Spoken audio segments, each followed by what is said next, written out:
ಮೊದಲನೇದಾಗಿ Bengaluru international film ಫೆಸ್ಟಿವಲ್ನ 15ನೇ ಆವೃತ್ತಿಗೆ ನಿಮಗೆಲ್ಲರಿಗೂ ಸ್ವಾಗತ. ನಾನು ಯಾವಾಗಲೂ ಹೇಳ್ತಿರ್ತೇನೆ, ನನ್ನ ಸ್ಲೋಗನ್ನೇ ಅದು, ಸಿನಿಮಾದಲ್ಲಿ ಶಿಕ್ಷಣ, ಶಿಕ್ಷಣದಲ್ಲಿ ಸಿನಿಮಾ. ಅದನ್ನು ಸಾಕಾರಗೊಳಿಸೋಕ್ಕೆ ಸಾಧ್ಯ ಆಗೋದು ಫಿಲ್ಮ್ ಫೆಸ್ಟಿವಲ್ಗಳ ತರಹದ ವಿಶ್ವವಿದ್ಯಾಲಯಗಳು. ಇದನ್ನು ಯಾವಾಗಲೂ ಹೇಳ್ತಿರ್ತೀನಿ, ಅದನ್ನು ಪ್ರತಿಪಾದಿಸ್ಕೊಂಡು ಬರ್ತೀನಿ. ಇವತ್ತು ಕೂಡ ನಿಮ್ಮ ಮುಂದೆ ಒಬ್ಬ ಸಿನಿಮಾದ ವಿದ್ಯಾರ್ಥಿಯಾಗಿ ಎಲ್ಲ ನೋಟ್ ಮಾಡ್ಕೋತಾ ಕೂತಿದ್ದೀನಿ. ಕಾರಣ ಇಷ್ಟೇ, ಸಿನಿಮಾ ದಿನದಿಂದ ದಿನಕ್ಕೆ ತನ್ನ ಒಟ್ಟಾರೆ ಸ್ವರೂಪವನ್ನು ಬದಲಾಯಿಸ್ತಾ ಬಂದಿದೆ. ಇದನ್ನು ನಾವು ಅರ್ಥ ಮಾಡಿಕೊಳ್ಳೇಬೇಕು. ಯಾಕೆ ಅದು ಬಹಳ ಮುಖ್ಯ ಅನ್ನೋದನ್ನು ನಂತರದ ದಿನಗಳಲ್ಲಿ ನಿಮಗೆ ಗೊತ್ತಾಗ್ತಾ ಹೋಗುತ್ತೆ. ಯಾವ ರೀತಿಯಲ್ಲಿ ನಾವು ಸಿನಿಮಾವನ್ನು ಮೊದಲು ಗ್ರಹಿಸಿದ್ದೆವು, ಮೊದಲು ಪರಿಭಾವಿಸಿದ್ದೆವು ಮತ್ತು ಹೇಗೆ ಅದನ್ನು ಸ್ವೀಕರಿಸಿದ್ದೆವು, ಇವುಗಳನ್ನು ನಾವು ಗಮನಿಸಿದಾಗ ಅದೇ ಪ್ರಕ್ರಿಯೆಯಲ್ಲಿ ಇವತ್ತು ನಾವಿಲ್ಲ. ಇವತ್ತು ಸಿನಿಮಾವನ್ನು ಸ್ವೀಕರಿಸುವ ಬಗೆ, ಅದನ್ನು ಯೋಚಿಸುವ ಬಗೆ ಮತ್ತು ಅದನ್ನು ಬದುಕಿನಲ್ಲಿ ಅದನ್ನು ಸ್ವೀಕರಿಸುವ ಬಗೆ ಬೇರೆಯೇ ಆಗಿದೆ. ಈ ಎಲ್ಲ ದೃಷ್ಟಿಗಳಿಂದ ನಾನು ಅಂದು, ಇಂದು, ಮುಂದು ಅಂತ ಅಂದ್ಕೊಂಡೆ. ಆ ಅಂದಿನ ಬಗ್ಗೆ ಸಾಕಷ್ಟು ನಿಮಗೆ ಅಲ್ಲಿ ಸ್ಮಾಲ್ ಫಿಲ್ಮ್ ಒಂದರಲ್ಲಿ ಬಂತು, ಅಂದಿನ ಬಗ್ಗೆ ಹೇಳಿದ್ದಾರೆ. ಇವರು ಕೂಡ ಹೇಳುವಾಗ ಕಂಟೆಂಟನ್ನು ಅಂದಿನ ಬಗ್ಗೆ ಹೇಳಿದ್ದಾರೆ. ಸಮಾಜ ಸುಧಾರಣೆಯ ಬಗ್ಗೆ ಒಂದು ರೀತಿ ನಿರಂತರವಾಗಿ ಒಂದು ಮಾಧ್ಯಮ ಹೇಳ್ತಾ ಹೋಗಬೇಕು ಅನ್ನೋದಿದೆ. ಆದರೆ ನನಗೆ ನಮ್ಮ ಕನ್ನಡ ಸಾಹಿತ್ಯ ಯಾವತ್ತೂ ಅದರಿಂದ ದೂರ ಇರಲಿಲ್ಲ ಅಂತ. ಹಾಗಾದರೆ ರಾಘವಾಂಕನ ಹರಿಶ್ಚಂದ್ರ ಕಾವ್ಯವನ್ನು ಸಮಾಜ ಸುಧಾರಣೆ ಅಂತ ಹೇಳಲ್ವಾ? ಅಥವಾ ನಳದಮಯಂತಿಯನ್ನು ಆ ಥರ ಹೇಳಲ್ವಾ? ಅಂದಿನ ದಿನವೇ ಸಮಾಜದ ಬಗ್ಗೆ ಆವತ್ತಿನ ದಿನವೇ ದನಿ ಎತ್ತಿದ ಹಲವು ಹೊತ್ತು ಸಮಾಜದ ಸುಧಾರಕರು ಸಾಹಿತ್ಯ, ಸಂಗೀತ, ನೃತ್ಯ ಎಲ್ಲದರಲ್ಲೂ ಇದ್ದರು. ಸಿನಿಮಾ ಬಂದ ಮೇಲೆ ಸಿನಿಮಾದಲ್ಲಿ ಏನು ಸಮಾಜ ಸುಧಾರಣೆಯನ್ನು ಒಂದು ದೃಶ್ಯ ಮಾಧ್ಯಮದ, ಪ್ರಭಾವಿಶಾಲಿ ದೃಶ್ಯ ಮಾಧ್ಯಮದಲ್ಲಿ ಅದನ್ನು ಹೇಗೆ ಹಿಡಿದಿಟ್ರಿ ಅನ್ನೋದಷ್ಟೇ ಉಳಿಯೋದು. ಅದಷ್ಟೇ ಉಳಿದದ್ದು ಕೂಡ, ನಾಳೆಗೂ ಬೇಕಾಗಿದ್ದದ್ದು ಕೂಡ. ಸೊ ಆ ದೃಷ್ಟಿಯಲ್ಲಿ ಯೋಚನೆ ಮಾಡುವಾಗ ಸಿನಿಮಾದ ಕಂಟೆಂಟ್ ಇವರಾಗಲೇ ಮಾತಾಡಿರೋದ್ರಿಂದ ಮತ್ತು ನಿಮಗೆಲ್ಲರಿಗೂ ಗೊತ್ತಿರೋದ್ರಿಂದ, ಇಂದು KGF ಮತ್ತು ಕಾಂತಾರ ನಿಮ್ಮ ಮುಂದೆ ಇರೋದ್ರಿಂದ ಕಂಟೆಂಟ್ ನಿಮಗೆ ಬಿಟ್ಟಿದ್ದು. ಯೋಚಿಸಿ. ಯಾಕೆಂದರೆ ನೀವೆಲ್ಲರೂ ಸಿನಿಮಾವನ್ನು ಕೇವಲ ಫೆಸ್ಟಿವಲಲ್ಲಿ ನೋಡೋಕ್ಕೆ ಬಂದಿಲ್ಲ, ಅದ್ರ ಬಗ್ಗೆ ಯೋಚನೆ ಮಾಡೋಕ್ಕೆ ಬಂದಿದ್ದೀರಿ ಅನ್ನೋದಕ್ಕೆ ಸಾಕ್ಷಿ ಈ ಸಂವಾದದಲ್ಲಿ ನೀವು ಕೂತಿದ್ದೀರಿ ಅನ್ನೋದು ಅಲ್ವಾ? ಹೀಗಾಗಿ ನನ್ನ ಸ್ಲೋಗನ್ಗೆ ಮತ್ತೆ ಒತ್ತಾಸೆ ಬರ್ತದೆ, ಶಿಕ್ಷಣದಲ್ಲಿ ಸಿನಿಮಾ, ಸಿನಿಮಾದಲ್ಲಿ ಶಿಕ್ಷಣ. ಇವತ್ತು ಅವಿಭಾಜ್ಯ ಅಂಗವಾಗಿದೆ. 1953ರಿಂದ 2023ರವರೆಗೆ 90 ವರ್ಷಗಳನ್ನು ಕ್ರಮಿಸಿರುವಂತಹ, 9 ದಶಕಗಳನ್ನು ದಾಟಿರುವಂತಹ ಒಂದು ಮಾಧ್ಯಮ ಯಾರ ಹಿಡಿತದಲ್ಲಿದೆ? ಯಾರ ಹಿಡಿತದಲ್ಲಿದೆ? ಡೈರೆಕ್ಟರ್ ಹಿಡಿತದಲ್ಲಿದೆಯಾ? ನಿರ್ಮಾಪಕನ ಹಿಡಿತದಲ್ಲಿದೆಯಾ? ಪ್ರೇಕ್ಷಕನ ಹಿಡಿತದಲ್ಲಿದೆಯಾ? ಯಾವುದೇ ಒಂದು ಮಾಧ್ಯಮ ತನ್ನ ಸ್ವಭಾವವನ್ನು ಸಮಾಜದ ಜೊತೆ ಹೊಂದಿಸ್ಕೊಳ್ಬೇಕಾದ್ರೆ ಆ ಸ್ವಭಾವಕ್ಕೆ ಒಂದು ರೀತಿಯ ರೆಸಿಪ್ರೊಕೇಷನ್ ಇರುತ್ತೆ.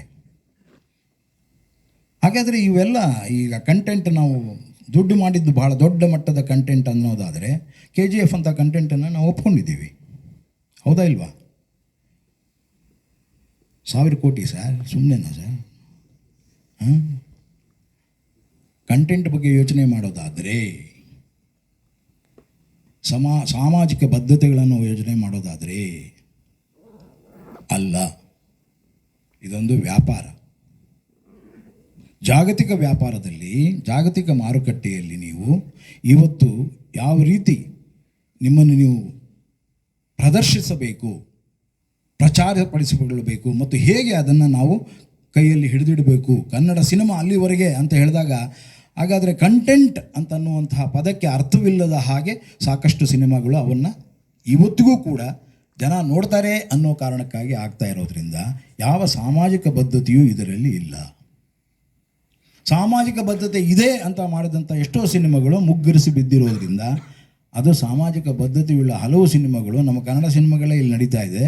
ಸಾಮಾಜಿಕ ಬದ್ಧತೆ ಇರುವಂಥದ್ದು ಅಲ್ಲಿ ಕೂತಿರೋ ಒಂದು 50 ಜನ ಬಿಟ್ಟರೆ ಬೇರೆ ಕಡೆ ಸಿನಿಮಾ ಥಿಯೇಟ್ರ್ ಬೇರೆ ಎಲ್ಲ ಆಡಿಗಳಲ್ಲಿ ಫುಲ್ಲಾಗಿರುತ್ತೆ. ನಮ್ಮ ಕನ್ನಡ ಸಿನಿಮಾ ಖಾಲಿ ಹೊಡಿತಾ ಇರುತ್ತೆ. ಅದೃಷ್ಟಕ್ಕೆ ನಾನು ಕೂತಿದ್ದು ಒಂದು ಸಿನಿಮಾ ಒಂದು 80% ಇತ್ತು. ಕಾರಣ ಇಷ್ಟೇ, ಇವತ್ತು ವಿಜುವಲ್ ಲಿಟ್ರಸಿ ಚೇಂಜ್ ಆಗ್ತಾ ಹೋಗ್ತಾ ಇದೆ. ಏನು ಕಾರಣ? ಅದು ಟೆಕ್ನಿಕ್ ಪ್ರತಿ ಕ್ಷಣಕ್ಕೆ ಬದಲಾಗ್ತಾ ಇದೆ ಅನ್ನೋದನ್ನು ಹೇಳಿದೆ. ನಾವು ಹಳೆಯದನ್ನೆಲ್ಲ ಹೇಳುವಾಗ ಭಾಳಷ್ಟಿದೆ ಎಷ್ಟು ಕಷ್ಟಪಟ್ಟಿದ್ರು ಅಂತ. ಯಾಕೆಂದರೆ ಆ ಪೀರಿಯಡಲ್ಲಿ ನಾನು ಕೆಲಸ ಮಾಡಿದ್ದೀನಿ. 1970ರಿಂದ ನಿರಂತರವಾಗಿ ಚಿತ್ರರಂಗದ ಜೊತೆ ಕೆಲಸ ಮಾಡಿದವನು ನಾನು. ಆವಾಗಿನ್ನೂ ಸೆಲ್ಯುಲಾಯ್ಡ್ ಇದ್ದದ್ದು, picture negative, positive, sound negative, ಇನ್ನೂ ಮ್ಯಾಗ್ನೆಟಿಕ್ ಏರಾ ಬಂದೇ ಇರಲಿಲ್ಲ. ಮ್ಯಾಗ್ನೆಟಿಕ್ ಸೌಂಡ್ ಬಂದ ಮೇಲೆ ಚೇಂಜ್ ಆಗಿದ್ದು ಬ್ಲ್ಯಾಕ್ ಆ್ಯಂಡ್ ವೈಟಿಂದ ಕಲರು, ಲ್ಯಾಬ್ಗಳ ಮೇಲೆ ನಮ್ಮ ಒತ್ತಡ, ನಿರ್ಮಾಪಕನಿಗೆ, ನಿರ್ದೇಶಕನಿಗೆ ಮತ್ತು ಕ್ಯಾಮ್ರಾಮನಿಗೆ ಏನು ರಿಸಲ್ಟ್ ಬರುತ್ತೆ ಅಂತ ಗೊತ್ತಿಲ್ಲದೆ ಇದ್ದ ಕಾಲಘಟ್ಟದಲ್ಲಿ ಸಿನಿಮಾದಲ್ಲಿ ಶೂಟ್ ಮಾಡಿ ಅವನು ಹೋಗಿ ಲ್ಯಾಬಲ್ಲಿ ಅದನ್ನು ಫೈನಲ್ ಮಾಡಿ ಕಣ್ಣು ಮುಂದೆ ಬರೋವರೆಗೂ ಕೂಡ ಆ ನಟನೆ, ಆ ಪರಿಸರ ಮತ್ತು ಆ ಕ್ಯಾಮ್ರಾದ ಒಟ್ಟಾರೆ ಇದು ಗ್ಯಾರಂಟಿ ಇದೆ ಅಂತ ಯಾರೂ ಹೇಳ್ತಾ ಇರಲಿಲ್ಲ. ಏನಾದ್ರು ಹೆಚ್ಚು ಕಡಿಮೆ ಆದರೆ ಕ್ಯಾಮ್ರಾಮನ್ ಗಡ ನಡ್ಗೋನು, ಡೈರೆಕ್ಟ್ರ್ ಅಯ್ಯೋ ಮತ್ತೆ ಮಾಡಬೇಕಲ್ಲ ಅಂತ ಒದ್ದಾಡೋನು. ಕೇವಲ 100 ಅಡಿ 100 ಫೀಟ್ನಲ್ಲಿ 6 ಶಾಟ್ ತೆಗಿಬೇಕು ಅಂದಾಗ ನಿರ್ದೇಶಕ, ನಟ ಎಲ್ಲರೂ ಪರಿಶ್ರಮ ಪಡ್ತಾಯಿದ್ರು. ರಿಹರ್ಸಲ್ ಮಾಡಿ ಸ್ಟೇಕ್ ಓಕೆ ಮಾಡ್ತಾಯಿದ್ರು. ಇವತ್ತು ಆ ಥರ ಇದೆಯಾ? ಇವತ್ತು 10 ಕ್ಯಾಮ್ರಾ ಹಾಕತ್ತಾರೆ. ಇಡೀ ಆಕಸ್ಮಿಕದ ಒಂದು ಹಾಡನ್ನು ರಾಜ್ಕುಮಾರ್ ಅವರ ಒಂದು ಹಾಡನ್ನು ಹುಟ್ಟಿದರೆ ಕನ್ನಡ ನಾಡಲ್ಲಿ ಹುಟ್ಟಬೇಕು ಕೇವಲ 2 ಕ್ಯಾಮ್ರಾದಲ್ಲಿ 2 ದಿವಸದಲ್ಲಿ ಶೂಟ್ ಮಾಡಿದ್ದೀವಿ. ಈ ಪರ್ಫೆಕ್ಷನ್ಗಳು ಯಾರೂ ಇವತ್ತು ಯೋಚನೆ ಮಾಡೋಲ್ಲ. 10 ಕ್ಯಾಮ್ರಾ ಇಡ್ರಿ, ಅಲ್ಲೊಂದೆರಡು because technology has change. So ನೀವು ಎಲ್ಲಿಗೆ ಬರ್ತಿದ್ದೀರಿ? ಸೆಲ್ಯುಲಾಯ್ಡಿಂದ ಡಿಜಿಟಲ್ಗೆ ಬರೋಕ್ಕೆ ಮುಂಚೆ ಬ್ಲ್ಯಾಕ್ ಆ್ಯಂಡ್ ವೈಟಿಂದ ಕಲರ್ಗೆ ಬಂದ್ರಿ, ಮ್ಯಾಗ್ನೆಟಿಕ್ ಪಿಕ್ಚರಿಂದ ಸೌಂಡಿಂದ ಮ್ಯಾಗ್ನೆಟಿಕ್ ಸೌಂಡಿಗೆ ಬಂದ್ರಿ. ಅದರ ನಂತರ ಇವತ್ತು ನಿಮ್ಮ ಫಿಂಗರ್ ಟಿಪ್ಪಲ್ಲಿದೆ, ನಿಮ್ಮ ಏನು ಬೇಕಾದ್ರೂ ಚೇಂಜ್ ಮಾಡ್ಬೋದು. ಕ್ಯಾಮ್ರಾಮನ್ ಹೇಳ್ತಾನೆ, ಅಯ್ಯೋ ಪರವಾಗಿಲ್ಲ ಸರ್, ನಾವು ಡಿಜಿಟಲ್ ಅಲ್ಲಿ ನೋಡ್ಕೋತೀವಿ, ಪೋಸ್ಟ್ ಪ್ರೊಡಕ್ಷನಲ್ಲಿ ನೋಡ್ಕೋತೀವಿ ಸರ್ ಅಂತಾನೆ. ಅಲ್ರಿ ಇಷ್ಟೊಂದು ಬ್ಲೀಚ್ ಆಗಿಬಿಟ್ಟಿದೆ, ಪರವಾಗಿಲ್ಲ ಸರ್ ಕಟ್ ಡೌನ್ ಮಾಡ್ತೀವಿ ಅಂತ. ಏನ್ರಿ ಇಮೇಜೇ ಕಾಣಿಸ್ತಾ ಇಲ್ಲ, ಅಲ್ಲಿ ಕಾಣಿಸೋಂಗೆ ಮಾಡ್ತೀವಿ ಸರ್ ನಾವು ಅಂತ. ಅಂದರೆ ಎಷ್ಟರ ಮಟ್ಟಿಗೆ ಬೇಜವಾಬ್ದಾರಿಯ ಕೆಲಸಗಳು ಪ್ರಾರಂಭ ಆಗಿದೆ. ಬಿಕಾಸ್ ಎವ್ರಿಥಿಂಗ್ ಈಸ್ ಅವೈಲಬಲ್, ನಮಗೆ ಸಿಕ್ಕಿದೆ ಈಗ, ಅದರಿಂದ ನಾವು ಬೇಜವಾಬ್ದಾರಿ ಕೆಲಸ ಮಾಡ್ತೀವಿ. ಏನು ಬೇಕಾದರೂ ಕಂಟೆಂಟ್ ಮಾಡ್ತೀವಿ, ನಮ್ಮ ಇಷ್ಟ. ಅದಕ್ಕೊಂದು ಸಿದ್ಧತೆ ಇದೆಯಾ? ರಾತ್ರಿ ಕನಸು ಬೀಳುತ್ತೆ, ಬೆಳಗ್ಗೆ ಆತ ಡೈರೆಕ್ಟರ್ ಆಗ್ತಾನೆ, ಅವರ ಅಪ್ಪನ ದುಡ್ಡಿದೆ ಅಥವಾ ಇನ್ಯಾರದೋ ದುಡ್ಡಿದೆ, ಇನ್ಯಾವುದೋ ಕಾರಣಕ್ಕೆ ಅವನು ಸಿನಿಮಾ ಮಾಡ್ತಾನೆ. ಅವನ ಮುಂದೆ ರಾಜಕೀಯ ಧುರೀಣನನ್ನು ಮಾಡಬೇಕಾಗುತ್ತೆ, ಅವನಿಗೋಸ್ಕರ ಒಂದು ಸಿನಿಮಾ ಆಗಿಬಿಡುತ್ತೆ. Commitment to content, commitment to media, commitment ಈ ಮಾಧ್ಯಮದ ಬಗ್ಗೆ ಕಮಿಟ್ಮೆಂಟ್ ಇರುವಂತಹದ್ದು ಆದಾಗ ಮಾತ್ರ ಮಾಧ್ಯಮ ಬೆಳೀತಾ ಹೋಗೋದು. ಇಲ್ಲದಿದ್ರೆ ಏನಾಗುತ್ತೆ, 400 ಸಿನಿಮಾ ಬರುತ್ತೆ. ನಾನು ಲಾಸ್ಟ್ ಇಯರ್ 430 ಸಿನಿಮಾಗಳ ಸೆನ್ಸಾರ್ ಮಾಡಿದ್ದೇನೆ. ಅಂದರೆ ಲೆಕ್ಕ ಹಾಕಿ, ಡಿಮ್ಯಾಂಡ್ ಆ್ಯಂಡ್ ಸಪ್ಲೈ. ನೀವು ಮಾರ್ಕೆಟಿಂಗ್ನಲ್ಲಿದ್ದವ್ರನ್ನ ಕೇಳ್ಬೇಕು ಯಾರು, ನಾನು ಸರ್ ಡಿಮ್ಯಾಂಡ್ ಇರಬೇಕು ಸರ್ ಸಪ್ಲೈ ಮಾಡೋಕ್ಕೆ ಅಂತಾರೆ ಅವರು.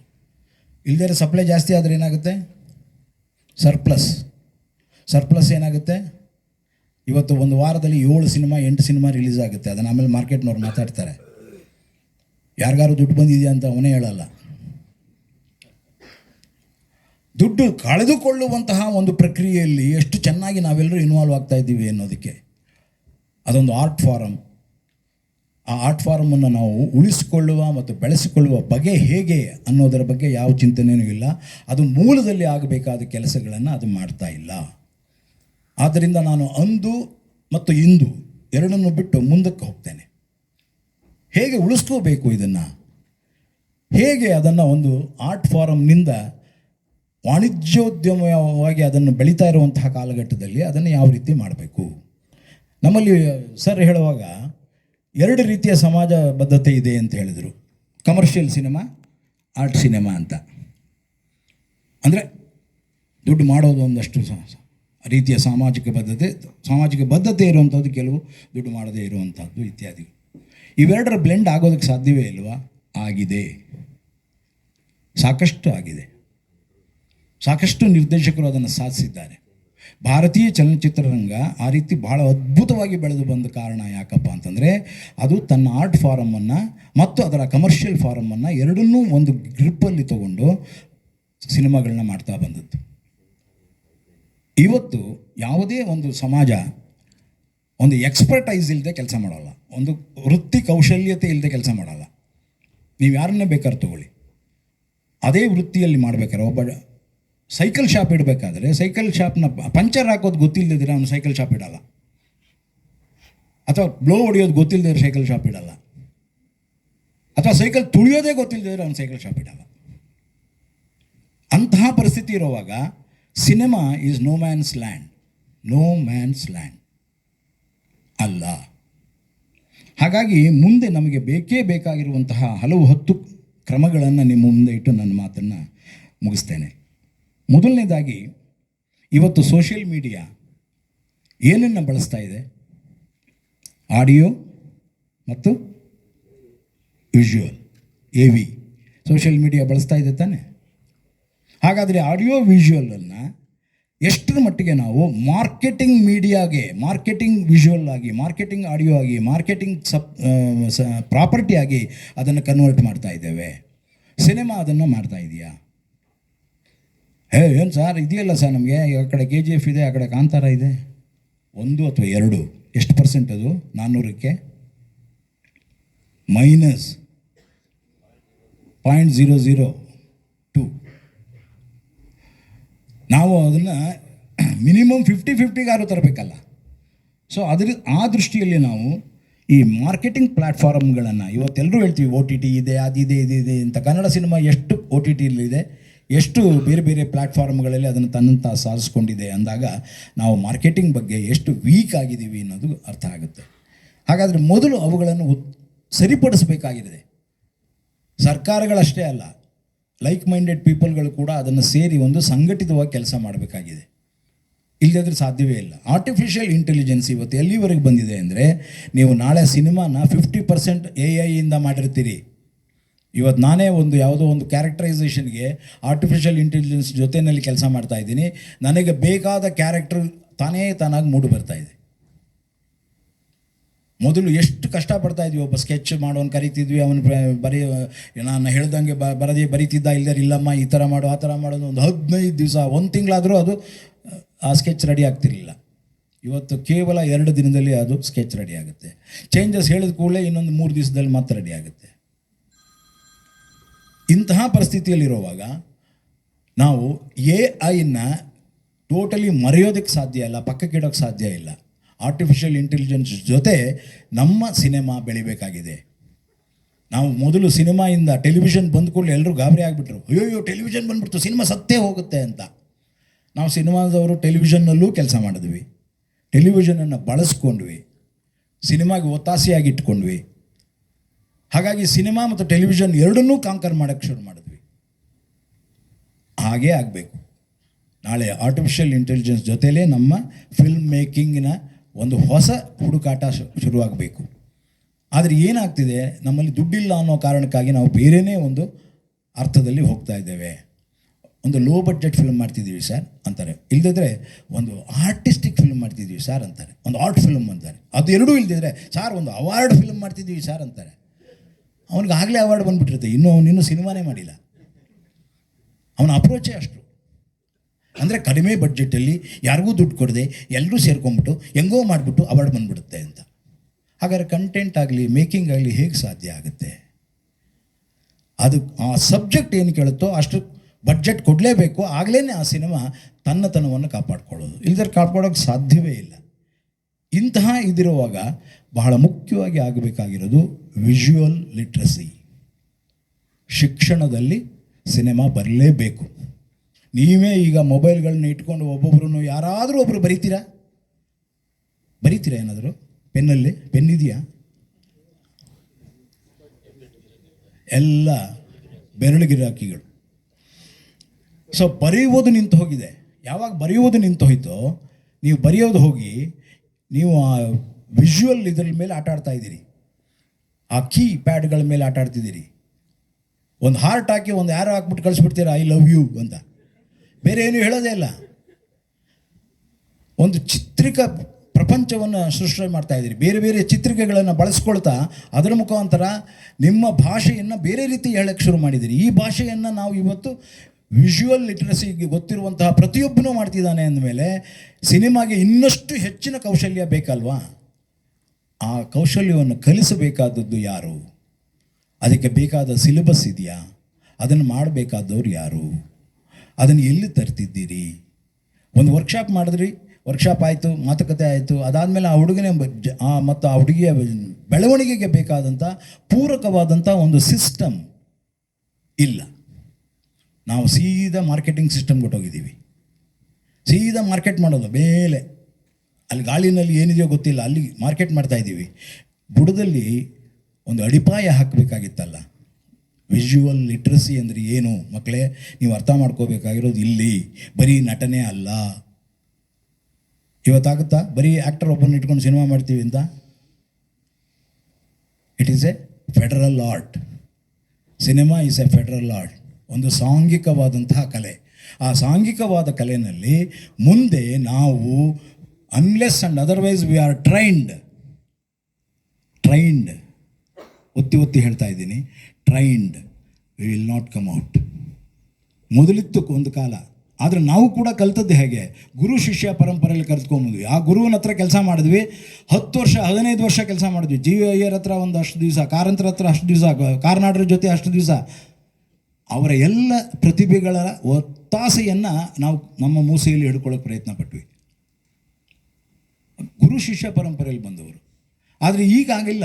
ಈಗೆಲ್ಲ ನಿಮಗೆ ಮೊಬೈಲ್ ಇದೆ, ಗೂಗಲ್ ಅಮ್ಮ ಇದ್ದಾಳೆ. ಸೊ ಏನು ಬೇಕು ಅಂದರೆ ಚಿಂಗ್ ಅಂತ ಗೂಗಲ್ಗೆ ಹೇಳ್ತಾರೆ, ಅವ್ರು ತಕ್ಷಣ ಏನೋ ಹೇಳ್ತಾರೆ, ಅದಕ್ಕೊಂದು ಆನ್ಸರು ಇದೇ ಕರೆಕ್ಟ್ ಅಂತ ಹೊಟ್ಟೋಗಿರ್ತೀರಿ. ಅದು ತಪ್ಪು ಅಂತ ಗೊತ್ತಾಗೋಷ್ಟರಲ್ಲಿ ನೀವು ಮಾಡಿಬಿಟ್ಟಿರ್ತೀರಿ, ಮುಗಿದೋಗಿರುತ್ತೆ ನಿಮ್ಮದು. ಅಯ್ಯಯ್ಯೋ ಗೊತ್ತಾಗಲಿಲ್ಲ ಸರ್ ಅಂತ ಆಗೋಗಿದೆಯಲ್ಲಪ್ಪ. ನಮ್ಮಲ್ಲಿ ಸಾಕಷ್ಟು ಜನ ಬರ್ತಾರೆ, ಸರ್ ಒಂದು ಒಳ್ಳೆ ಫಿಲ್ಮ್ ಮಾಡಿದ್ದೀನಿ ಸರ್, ನೀವು ನೋಡಿ ಹೇಳಿ ಸರ್ ಅಂತ. ನಾನು ಖಂಡಿತ ನೋಡಲ್ಲ ಅಂತೀನಿ. ಕಾರಣ ಯಾಕೆಂದರೆ ನೋಡಿದ ಕೂಡಲೇ ಏನಾದ್ರು ಹೇಳಿದ್ರೆ ಪಾಪ ಅವನು ಎಷ್ಟು ಕಷ್ಟಪಟ್ಟು ಮಾಡಿದ್ದಾನೆ, ಪಾಪ ಅವನ ಹೃದಯಕ್ಕೆ ಏನಾಗಬೇಡ. ಮಾಡೋಕ್ಕೆ ಮುಂಚೆ ಬಂದವ್ರ ಜೊತೆ ಕೂತಿದ್ದೀನಿ, ಅವ್ರ ಜೊತೆ ಡಿಸ್ಕಸ್ ಮಾಡಿದ್ದೀನಿ. ಈಗ ಎಷ್ಟೋ ಜನ ಸಿಕ್ಕಿದ್ರು ಅಲ್ಲಿ, ಸರ್ ನೀವು ಬಂದು ನೀವು ಹೇಳಿದ್ದೆಲ್ಲ ಮಾಡಿದ್ದೀವಿ ಸರ್, ನಮಗೆ ಭಾಳ ಖುಷಿಯಾಗಿದೆ ಸರ್ ಅಂತ. ಮಾಡೋಕ್ಕೆ ಮುಂಚೆ ಬಂದದ್ರಿಂದ ಆ ಉಪಯೋಗ ಆಗಿದೆ, ನಂತರ ಬಂದರೆ ಏನೂ ಉಪಯೋಗ ಆಗಲ್ಲ. ಸೊ ಇವತ್ತು ನಮಗೆ ಬಹಳ ಮುಖ್ಯವಾಗಿ ಬೇಕಾಗಿರೋದು ವಿಜುವಲ್ ಲಿಟ್ರಸಿ ಮತ್ತು ಶಿಕ್ಷಣದಲ್ಲಿ ಸಿನಿಮಾ. ಯಾವಾಗ ಅದಾಗುತ್ತೋ ಆಗ ತಾನಾಗಿ ಒಂದು ಸಿನಿಮಾದ ಒಟ್ಟಾರೆ ಸ್ವರೂಪ ಚೇಂಜ್ ಆಗುತ್ತೆ. ನಾವೊಂದು ಲೀಪ್ ಮಾಡಬೇಕು. ಲೀಪ್ ಅಂತಂದರೆ ಎಂಥ ಲೀಪು? ಭಾಳ ದೊಡ್ಡ ಮಟ್ಟದ ಲೀಪ್ ಮಾಡಬೇಕು, ದಾಪುಗಾಲ ಹಾಕಬೇಕು. ನಿಧಾನವಾಗಿ ಆಮೆಗತಿಯಲ್ಲಿ ಹೋಗೋಕ್ಕಾಗಲ್ಲ. ಇದರಿಂದ ನಾನು ಎಲ್ಲರನ್ನೂ ಕೇಳ್ಕೊಳ್ಳೋದೇನಪ್ಪ ಅಂದರೆ, ಸರ್ಕಾರದ ಆದಿಯಾಗಿ ಮೊದಲಿಂದಲೂ ಕೇಳ್ತಾ ಇದ್ದೀನಿ, ಇವತ್ತು ಅದೇ ಮಾತನ್ನು ಕೇಳ್ತಾ ಇದ್ದೀನಿ, ದಯವಿಟ್ಟು ಒಂದು ಯೂನಿವರ್ಸಿಟಿಯನ್ನು, ಸಿನಿಮಾ ಯೂನಿವರ್ಸಿಟಿಯನ್ನು ಒಂದೇ ರೂಫ್ನಲ್ಲಿ ಎಲ್ಲವೂ ಸಿಗುವ ಹಾಗೆ, ಎಲ್ಲ ವೃತ್ತಿ ಕೌಶಲ್ಯಗಳು ಒಂದೇ ರೂಫ್ನಲ್ಲಿ ಸಿಗುವ ಹಾಗೆ ಮಾಡಿದಾಗ ಮಾತ್ರ ಸಿನಿಮಾಗೆ ಭವಿಷ್ಯ ಇದೆ, ಇಲ್ಲದಿದ್ದರೆ ಇಲ್ಲ.